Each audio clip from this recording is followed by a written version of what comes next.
Welcome back. There really is nothing new about the U.S. and Russia spying on each other. Decades of Cold War-era movies and books couldn't have existed without the idea of U.S.-Soviet espionage.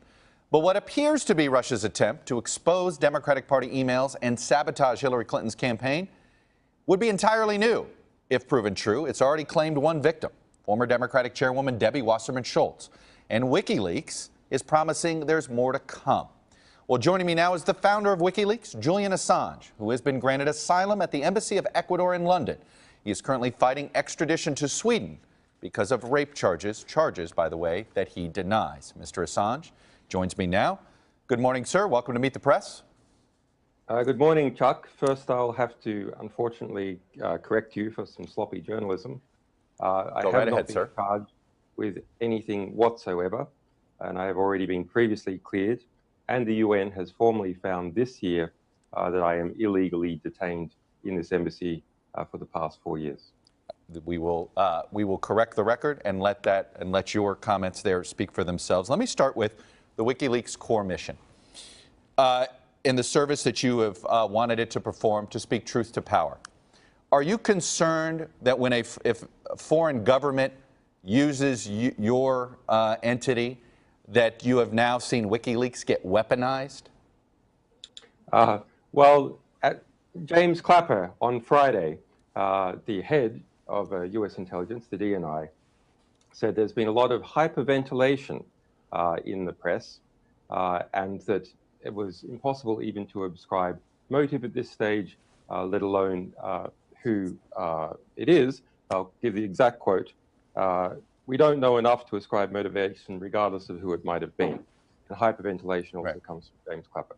So that's where we're starting in terms of US intelligence. Now, I think it's extremely interesting, however, the Clinton campaign, in order to divert attention from proof that we published that the Sanders campaign was subverted within the DNC, not simply comments within the DNC, but a chain of command issuing orders to push around without attribution fake stories showing that Sanders supporters were violent, amongst numerous other matters. That has been pushed out before the public. And in response, what does the Clinton campaign do?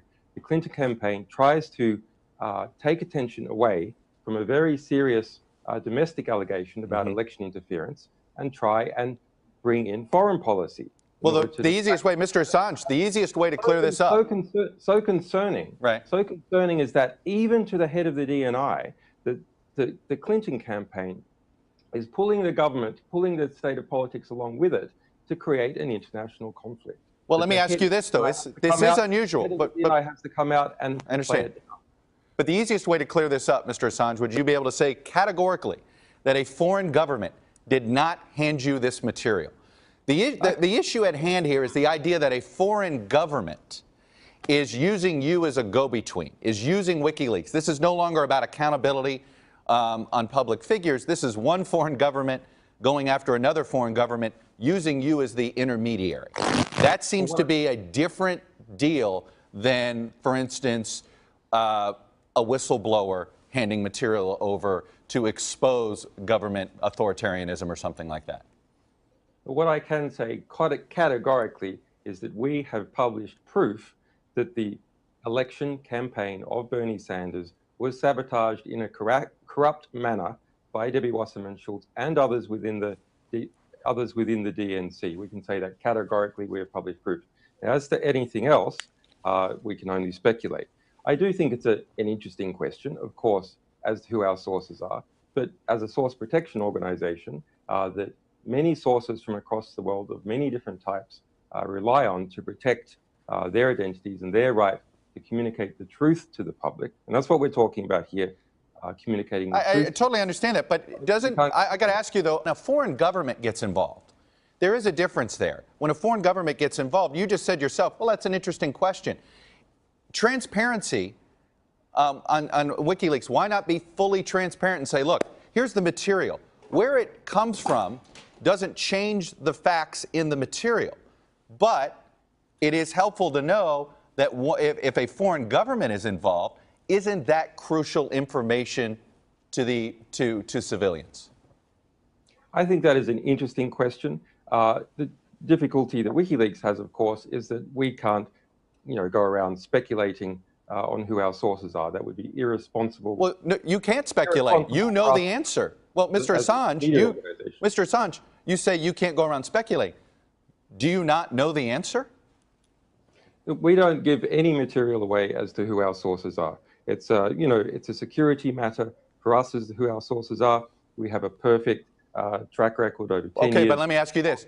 Do you accept completely accurate information on the one hand, and on the other hand, of never revealing our sources? All right, let me ask you this. Do you, without revealing your source in this, do you accept information and leaked documents from foreign governments? Well, our publishing model means that what we publish is guaranteed to be true. That's what we're concerned about. That's what our readers are concerned about. That's the right of the general public to not. But isn't the right of the public to know the motive, to also know the motive of the leaker? Very serious true information, which is producing great investigative journalism in the United States and is continuing to do so as each day passes by. But I think that the real question is, what is the legitimacy now, and what is the accountability of what has occurred within the Democratic campaign, where we have clear proof of sabotage? It's already seen one head resign. Our sources within the DNC say that they believe more heads are going to roll. But what about the election? What's the redress for the people that have effectively, one can argue, have had a candidate stolen from them as a result of corrupt practices within the DNC? Are you hoping these leaks elect Donald Trump president? It does. I mean, it's irrelevant. That's not why we publish. WikiLeaks, let's take a step back. WikiLeaks was founded 10 years ago. We have a 100% track record for accuracy on the material we've published.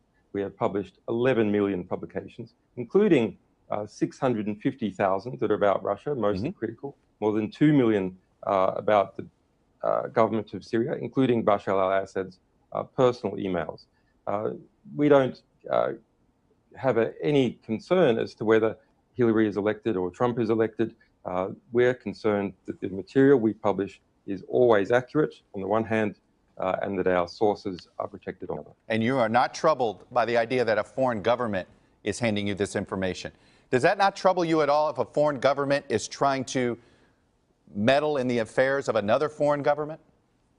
Well, it's an interesting speculative question that's for the press and others to perhaps... But that doesn't bother you? That is not part of the WikiLeaks well, credo. It's a meta story. If you're asking, would we accept information from US intelligence that we had verified to be completely accurate, and would we publish that? And would we protect our sources in US intelligence? The answer is yes, of course we would. You used to have a TV show on a media company called Russia Today, RT. It is a company that is run by the Russian government. They still promote your television show. I know you haven't done an episode in 4 years. Do you have any other financial arrangement with the Russian government beyond RT? Well, okay. No, there's no financial arrangement. There's no one in this organization that is Russian or can even speak Russian.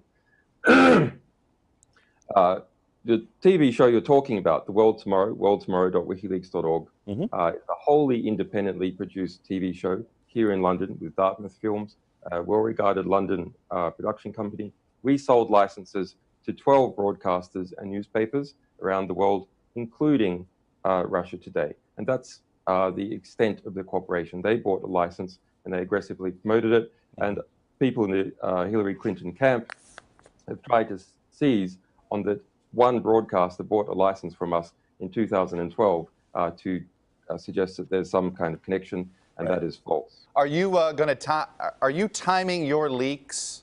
I know you have there's a lot of speculation that you have more information from what was taken from the DNC. Are you timing your leaks for maximum impact on the Clinton campaign? We're timing our leaks to make sure that A, that they're verified, that we keep our 100% track record, B, that they're formatted, indexed, in a position where investigative journalists can use them, that the public can use them, where lawyers can use them as pristine documents where prosecutors can use them. We have a great track record of contributing to hundreds of legal cases and prosecutions, let alone what happens in terms of political accountability. That's how we choose our timing. As soon as we're done, as soon as we're ready, as soon as we're confident in our material, and when there's a position where we know that the public is interested, that's when we release. Former supporters or current supporters of your mission are concerned that you release too much information, that you allow civilians who are not part of this, you allow too much of their private information out. There was a release of information, for instance, on Turkish citizens that was about the government, but it ended up releasing a whole bunch of personal information on millions of women in Turkey, for instance. Are you going to reconsider your protocols and redact information that would just harm civilians unfairly? I'm glad you brought up that Turkish case, because it is simply false. We did not publish any such information at any time in any manner whatsoever. It's simply a false story. It has been promoted by the Clinton campaign in order to distract from the revelation of corruption within the DNC. Okay. Mr. Assange, I'm going to leave it there. I appreciate your time and you coming on Meet the Press this morning. Thank you, Chuck. You got it.